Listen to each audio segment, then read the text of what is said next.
बिस्मिल्लाहिर्रहमानिर्रहीम। सामीन इकराम, क्या आप जानते हैं रमज़ान सिर्फ़ एक महीना नहीं, ये आसमान से ज़मीन तक उतरने वाली रहमत है।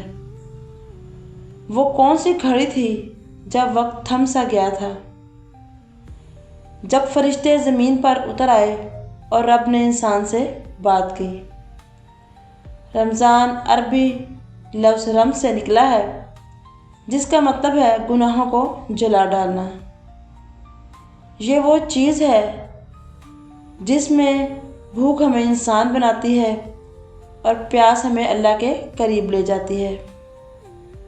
2 हिजरी को मदीना की फ़िज़ा में एक हुक्म नाज़िल हुआ, ऐ ईमान वालो, तुम पर रोज़े फ़र्ज़ किए गए हैं। ये रोज़े सिर्फ़ उम्मत मुहम्मदिया के लिए नहीं थे, बल्कि हर नबी की उम्मत पर किसी न किसी शक्ल में फ़र्ज़ रहे हैं। और फिर आई वो रात, गारे हिरा, खामोशी और अचानक।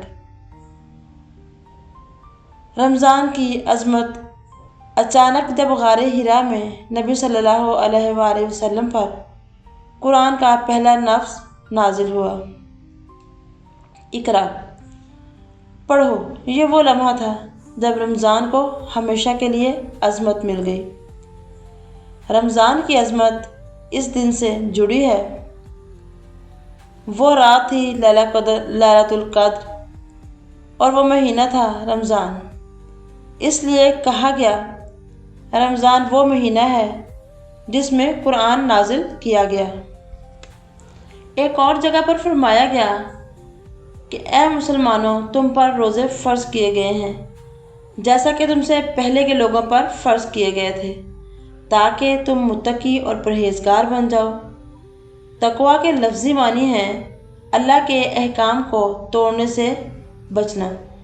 यानी दुनिया में अगर अल्लाह के अहकाम को तोड़ने से बचोगे तो आखिरत के अज़ाब से बच जाओगे।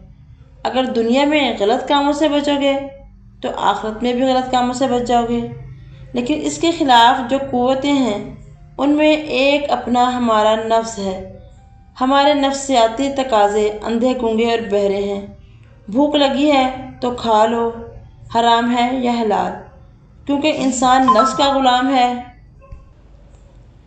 रमज़ान सिर्फ दिन में भूखा रहने का नाम नहीं, ये है नज़र की हिफाजत, ज़बान की पाकीज़गी, दिल की नरमी और रब से सच्ची तौबा। रोज़ा ज़ब्त नफ्स का नाम है। माह रमज़ान तमाम महीनों से अफजल है। यही तो वो महीना है जिसमें जहन्नुम के दरवाज़े बंद और जन्नत के दरवाज़े खुल जाते हैं। रमज़ान हमें सिखाता है कि अगर हम अल्लाह के लिए हलाल छोड़ सकते हैं तो हराम छोड़ना क्यों मुश्किल है। ये महीना हमें तोड़ता नहीं, ये हमें जोड़ता है। आज रमज़ान आता है और गुज़र जाता है, लेकिन हम नहीं बदलते। क्या हमने कभी सोचा है, क्या पता यह रमज़ान हमारी ज़िंदगी का आखिरी रमज़ान हो। क्या हमने इस रमज़ान को दिल से जीने की कोशिश की। या अल्लाह, हमें रमज़ान की कदर अता फरमा, हमें कुरान का सच्चा आशिक बना और हमें इन लोगों में शामिल कर जिनके लिए रमज़ान नजात बन जाए। आमीन।